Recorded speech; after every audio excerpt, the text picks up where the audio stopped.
So jaw, mandibular,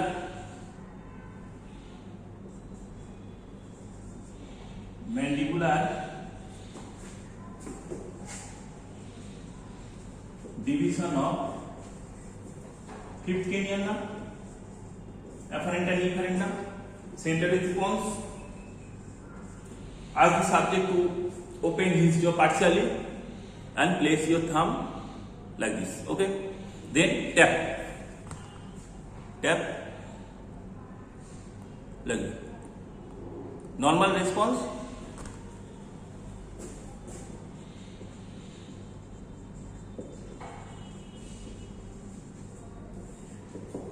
Closer of mouth. It is also known as masseter reflex. This closure of the mouth is done by masseter and temporalis, and this reflex is absent usually and hardly detectable. This reflex usually absent or hardly detectable in case of healthy subject.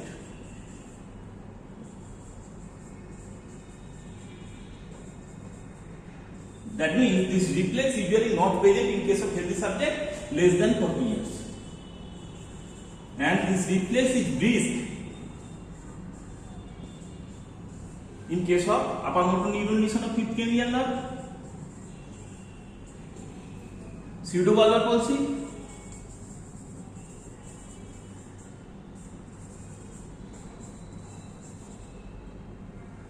and myelin sclerosis. Okay.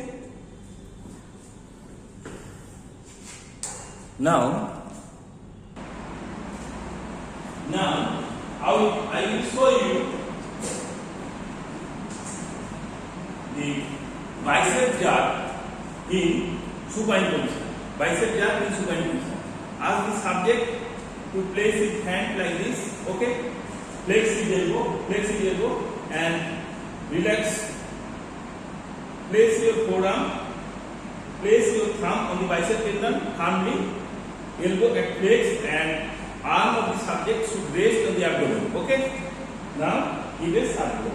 There will be contraction of the bicep followed by contraction of the bicep followed by flexion of the elbow. And this is the maneuver in case of bicep tendon. And tap by this pointed end of the hammer on your thumb. Okay, by this pointed end. Now here is the bicep tendon, and relax completely. Tap. Contraction followed by flexion. Now tricep tendon. Hold this elbow, each place at 90 degree. Fully expose the tricep muscle. And hand rest on the forearm, hand rest on the abdomen of the subject. Okay, forearm rest on the abdomen of the subject. Now feel the tricep tendon and give a sharp blow by this broad end. In case of tricep tendon, by broad end of the patellar hammer. Give a sharp blow 2 inch above the elbow. Yeah. Okay. Contraction. You see contraction followed by extension. And repeat on the other side by the broad end like this. Okay. And for jaw jerk like this by the pointed jaw jerk by the pointed end on your thumb. Mouth should be partially open. Now what is clonus? Clonus is rhythmical alternate contraction and relaxation of a group of muscle. Contraction and relaxation that causes clonic up and down movement. Due to sustained passive stretching of that tendon. Now the clonus may be patellar clonus, may be wrist clonus, may be ankle clonus. Okay, may be ankle clonus. So patellar clonus. Expose এটা করব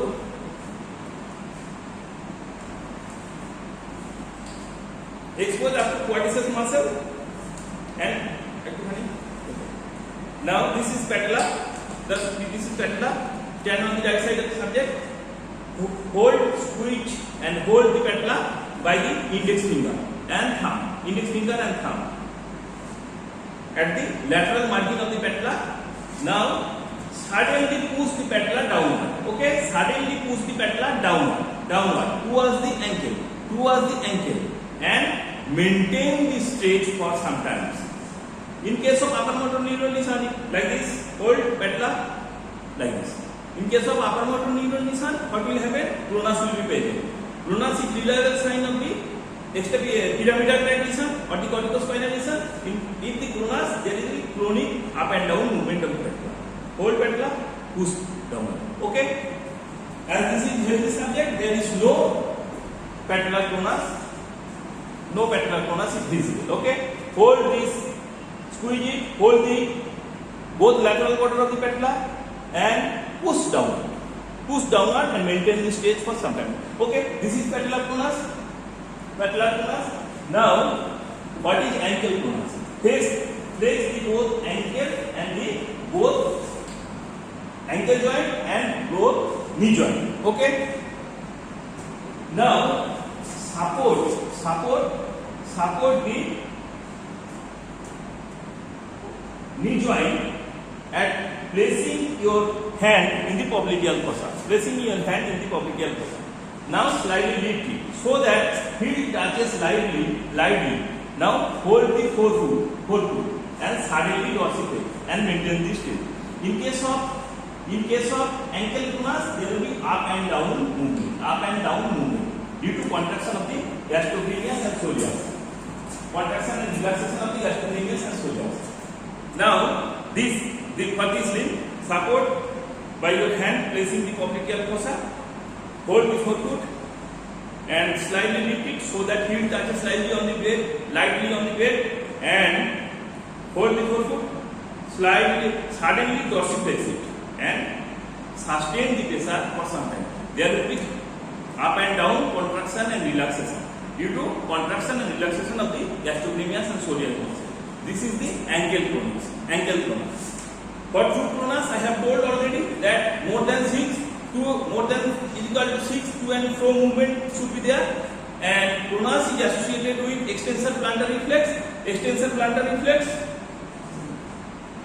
along with spasticity of the limb. Okay, along with spasticity of the limb.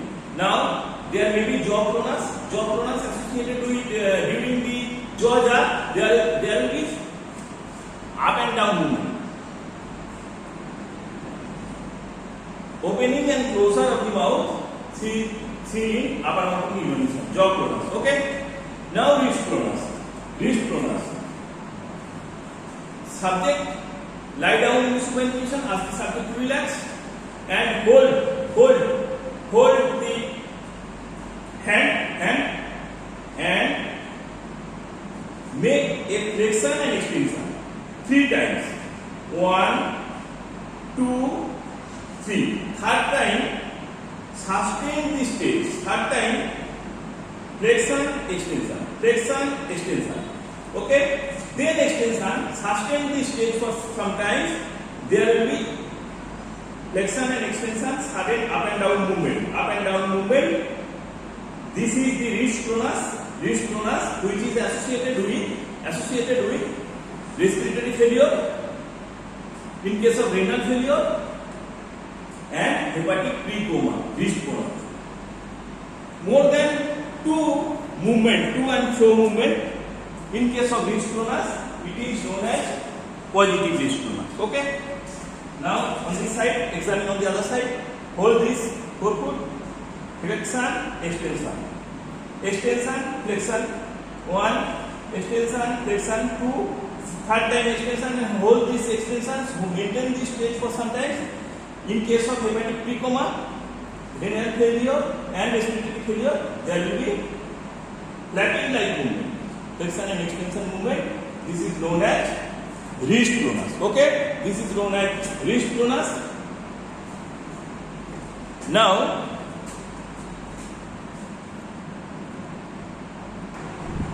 the other superficial reflex which are important for your patient. Cremastory reflex,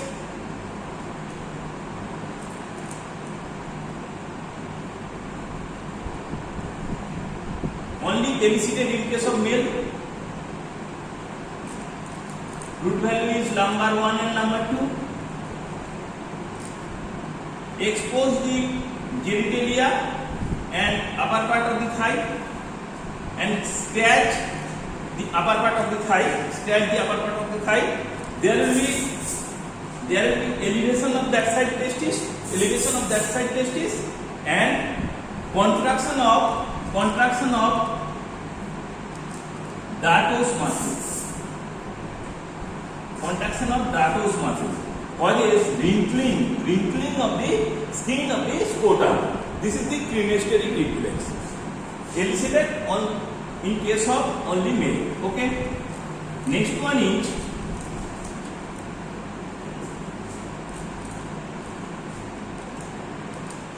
valvocavernosus reflex. Valvocavernosus reflex. Root value is sacral 3 and sacral 4 spinal segment. Only elicited in case of male. And if you pinch on the dorsum of this penis, there will be contraction of the valvocavernous muscle. Okay, this is valvocavernous reflex. Now, anal reflex. Also, in this case, root value is S3 and S4. If you scratch along the side of the anal opening, there will be contraction of the anal sphincter. This is known as anal reflex. And these three reflex, cremastory reflex, valvocavernous reflex, and the anal reflex, are very important for your patient who are in recovery, for your patient, post-operative patient, and patient in case of spinal injury.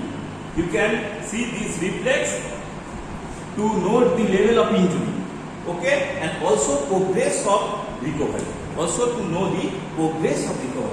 Now, one important reflex is abdominal reflex. This is also superficial reflex, polysynaptic in nature. Superficial reflex, including plantar response,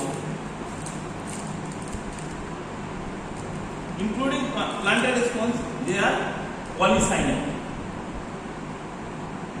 Okay. If the skin area is scratch or pinch, there will be contraction of underlying muscle. Information goes to spinal cord. From spinal cord, information goes to midbrain, thalamus, and cortex. From the cortex, pyramidal and extrapyramidal pathway, this again come to spinal cord. Okay. Again come to spinal cord.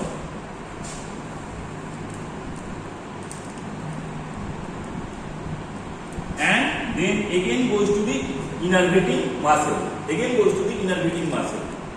So these superficial reflex are lost in case of upper motor neuron lesion.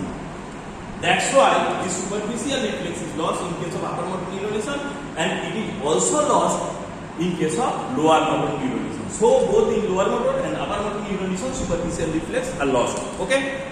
Now, abdominal reflex. All of you know that the dermatoma supply of the abdomen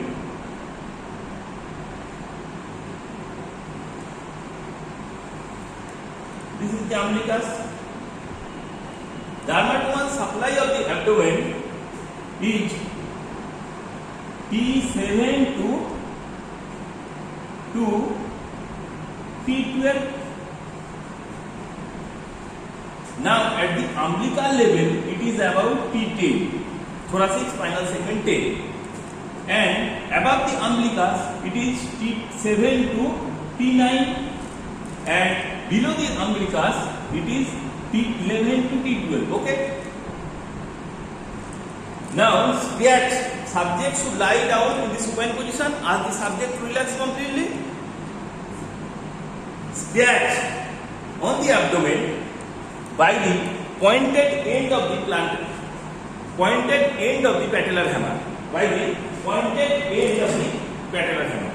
Pointed end of the patellar hammer from outside inward, lightly and briskly from outside inward on the both sides, along the level of the costal margin, at the level of the umbilicus, and at the iliac fossa. From outside inward, don't cross the midline. So you have to scratch lightly and briskly from outside inward up to midline, along the level of the costal margin, at the level of the umbilicus, and along the iliac fossa. Don't cross the midline. Response is contraction of the underlying muscle, response is contraction of the underlying muscle, and deviation of the umbilicus toward the stimulus. Deviation of the umbilicus towards the stimulus. Okay? This is abdominal reflex. Now a little bit about the sphincteric reflex.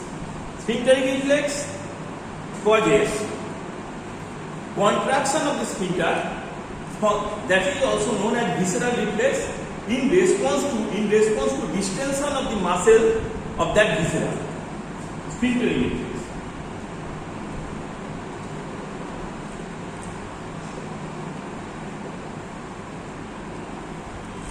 Three types of sphincteric reflex. One is swallowing.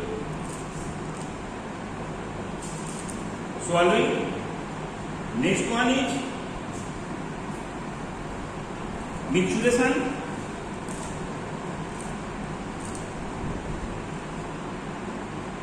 Third one is defecation.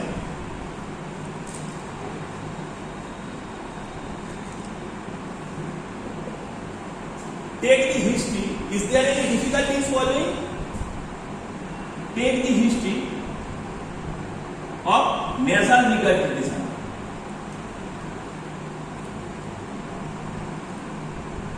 Acute presence in case of bulbar palsy. Nasal regurgitation is acute. Is there any difficulty in swallowing? Difficulty in swallowing is known as dysphagia. Dysphagia may be, now if the dysphagia is present, ask the nature of dysphagia. Dysphagia may be due to solid or may be due to liquid. Dysphagia to solid, that is progressive, occurring in esophageal carcinoma, and dysphagia to liquid is seen in case of achalasia cardia. Okay? And also ask for any pain, acute dysphagia in case of swallowing. It is seen in case of foreign body. Okay. Now micturition reflex. Ask for any difficulty in passage of urine, any difficulty in initiating,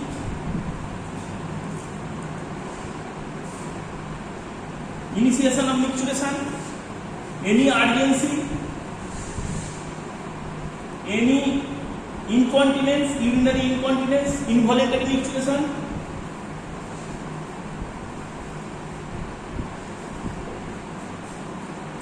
any hesitancy, etc. Now definition. Ask the subject about any difficulty in passage of stool or any abnormal sensation during the passage of stool. These three are sphincteric reflex. Next,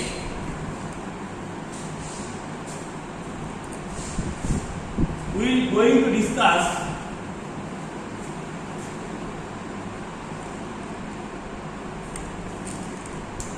one important test. That is the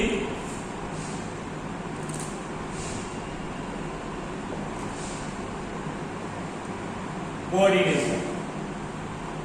What is coordination? Coordination is smooth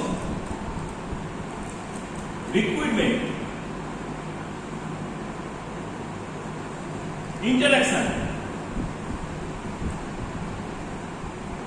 smooth recruitment, interaction and cooperation of a group of muscles to perform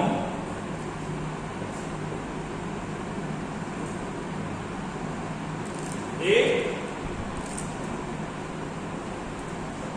definite action. Okay, this is coordination, and coordination is tested by finger nose test,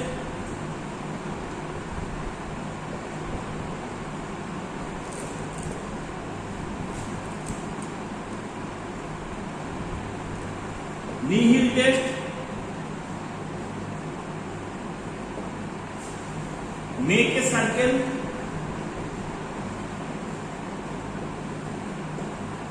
in air, dysdiadochokinesia,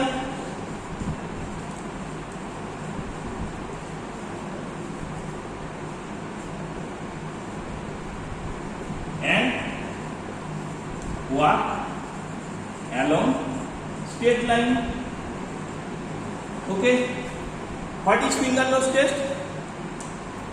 Finger nose test. Ask the subject to abduct each hand. Okay, to abduct each hand, and from outstage abduct each hand by the tip of the index finger. Ask the subject to touch his nose. Touch his nose. First with eye open, then with eyes are closed, then with eye closed. Okay, now examine on the other side. Examine on the other side. First with eyes open, this is the finger nose test, then with eyes closed. Now, difficulty in this case is known as dysmetria. In case of dysmetria of the cerebellar lesion, this test subject can perform in like this. There may be overshoot or there may be undershoot. This is that means the subject cannot perform the accurate movement. Accurate movement. This is known as dysmetria, seen in case of cerebellar lesion. And if the subject is able to perform this test, you can ask for a complicated, a bit complicated or modified finger nose finger test. As the subject outstretch hand, touch his nose, again touch the examiner's finger. Finger nose finger test. First with open eyes, then with closed eyes. Okay, then with closed eyes. Now you have to examine on the other side. First with open eyes, then with closed eyes. Okay. Now second test is knee heel test. Subject in the supine position. Subject is in the supine position. Suppose this is by knee and this is the ankle joint. Ask the subject to place his heel of one leg on the knee of the other leg, and follow or slide the heel along the seam of the tibia towards ankle joint rapidly. Place his heel on the knee and slide it. Okay, do it on the other side. Place the heel of the other leg on the knee and slide along the seam of the tibia rapidly towards the ankle joint. This is the one of the coordination test, knee heel test. Make a circle in the air. Ask the subject to make a circle in the air, first with eyes open, then with eyes closed. Okay, ask the subject to do it on the other side. Eyes open, make a circle or draw a circle in the air, then with eyes closed. Okay, draw a circle in the air. Now, dysdiadochokinesia. What is dysdiadochokinesia? Dysdiadochokinesia is the inability to perform rapidly repeated alternate movement. Inability to perform rapidly repeated alternate movement. As the subject flexes his elbow joint 90 degree and asks the subject to pronate and supinate rapidly, like screwing of a bulb in the socket. This is known as dysdiadochokinesis. Inability to perform this pronation and supination alternate movement rapidly, this is known as dysdiadochokinesis. Okay? This is also manifested in case of the cerebellar lesion. Walk along the straight line. Draw a straight line. Ask the subject to walk along this straight line. Okay? Subject cannot walk along the straight line in case of cerebellar ataxia. Now, another type of gait that is known as tandem gait. Tandem gait means heel to toe gait. Heel of the front foot touches the toe of the back foot. Again, this foot, heel of the front foot touches the back. That means heel to toe gait. Okay? Like this. Heel. This is the heel and this is the toe. Again, heel of the front foot touches the toe of the back foot. Again, like this. Again. This is known as tandem gait. Okay. Now, the last part of my discussion is gait.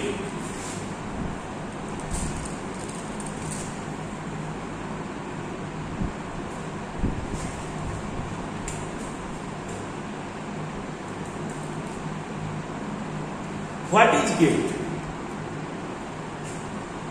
Gait is the posture or attitude of subject during walking.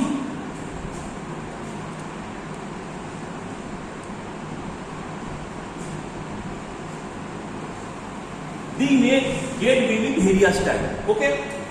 First, when you start walk, first there will be flexion of hip joint and flexion of the knee joint,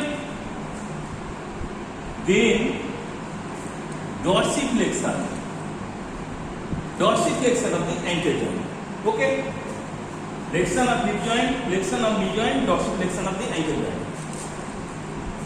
Now, this is the front leg, this leg lift from the ground, and the other leg support the weight of the body. Now, this leg swing, come forward and touches the ground. Then other leg flex hip joint, other leg flex knee joint and dorsiflexion of the ankle joint. Other leg swing and come forward and again take weight of the body. This is the normal gait. Any abnormality of this gait, you have to detect. The different type of abnormal gait may be hemiplegic gait,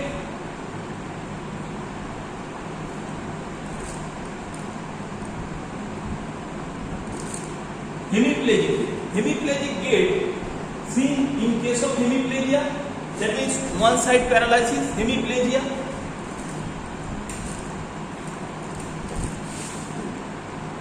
This is narrow base gait.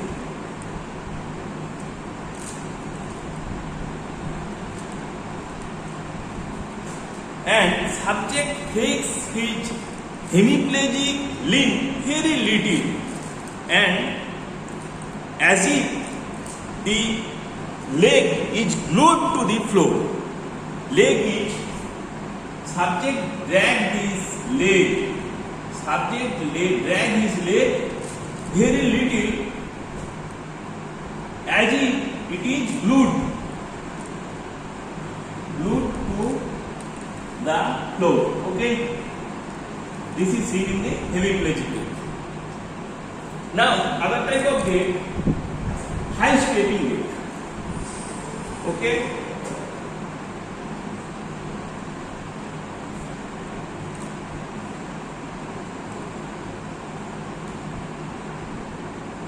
subject, this is one leg. Subject lift his leg or elevate his leg higher. Subject elevate his leg higher and suddenly bring down the leg on the ground by a slapping sound. Suddenly bring down his leg on the ground by a slapping sound. This is known as high stepping gait, seen in case of common Perodian nerve lesion, peripheral neuropathy and foot drop. Okay. Now another type of gait is limping gait. Limping gait.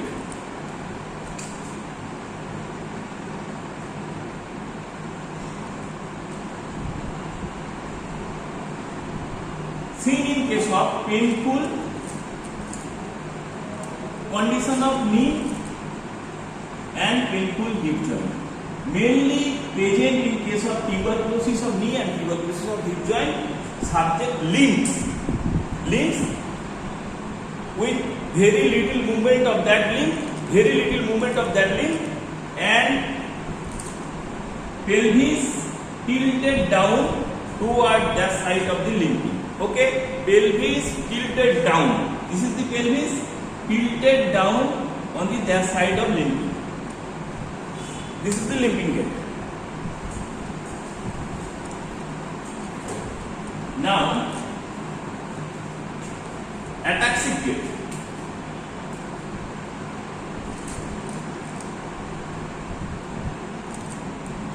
It is also known as drunken gait. Seen in cerebral lesion, alcohol intoxication.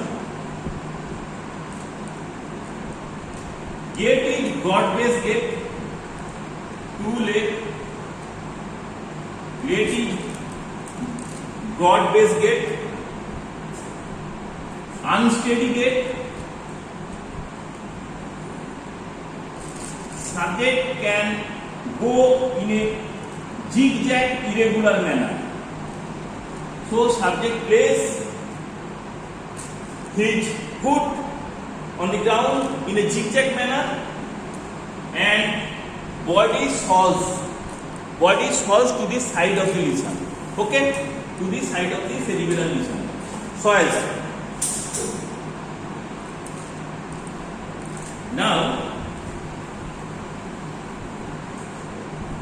Now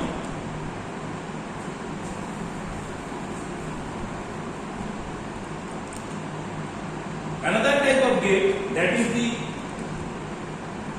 whirling gait. This is known as gait of a duck-like gait. This is also broad-based gait.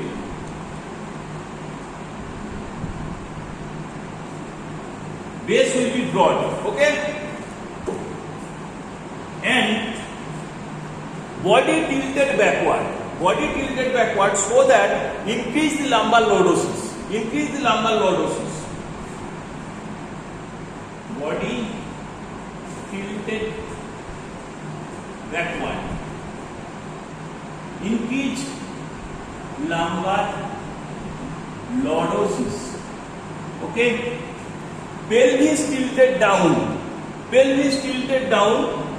during the elevation of the limb. During the elevation of the limb, that side pelvis tilted down. Okay, and both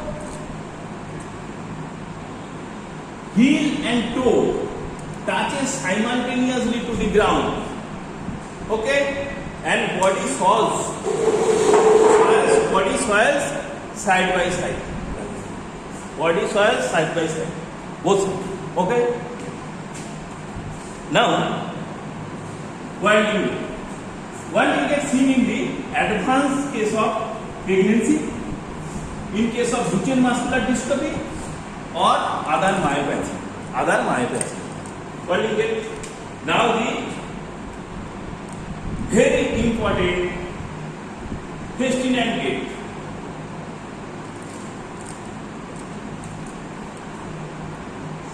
Subject remain in a flex posture. Okay, center of gravity remain outside and in front of the subject. Okay, center of gravity elude the subject.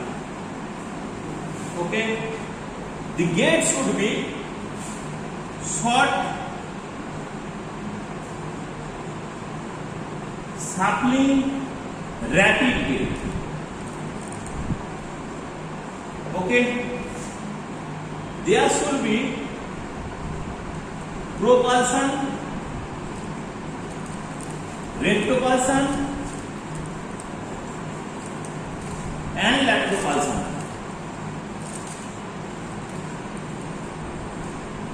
Propulsion means tendency to fall forward. Retropulsion, uninhibited backward movement when the subject is pulled from backward. And lateropulsion means beta lateral movement. No swinging of hand, no associated swinging of hand, and subject cannot be stopped easily if you pull or push the subject. Okay, and turn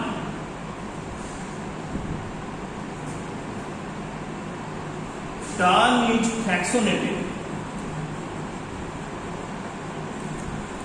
That means turn is difficult. So, Festinand gait like this, flex posture, no hand movement, short shuffling rapid gait. Okay, short shuffling rapid gait. There, the subject is trying to catch the center of the cavity. So, that's it about the gait, and you have to perform this reflex. This reflex is very important for your examination and for your clinical life, and everything you have to read from this various standard book, and you have to practice yourself at your home so that you can perform this test easily. Okay, thank you.